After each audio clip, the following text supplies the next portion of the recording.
আওয়ামী লীগের যুগ্ম সাধারণ সম্পাদক এবং সাবেক সংসদ সদস্য মাহবুবুল আলম হানিফের ব্যাংক হিসাব জব্দ করেছে বাংলাদেশ ব্যাংক।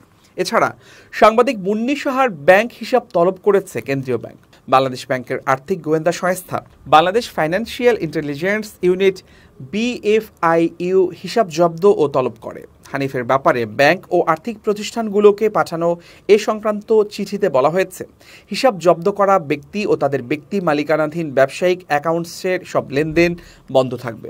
আগামী 30 দিন এসব হিসাবে কোনো ধরনের লেনদেন করা যাবে না। প্রয়োজনে লেনদেন স্থগিত করার সময় বাড়ানো হবে। মুন্নী সাহার ব্যাপারে দেশের বাণিজ্যিক ব্যাংকগুলোর কাছে আর্থিক খাতের গোয়েন্দা সংস্থার চিঠিতে বলা হয়েছে, আপনাদের ব্যাংকে মুন্নী সাহা এবং তার সংশ্লিষ্ট ব্যক্তি ও প্রতিষ্ঠানের নামে কোনো আমানত, ঋণ, locker, credit card, foreign trade, offshore banking হিসাব থাকলে সেসব হিসাবের লেনদেনের তথ্য আগামী 7 অক্টোবরের মধ্যে BFIU-কে পাঠাতে হবে।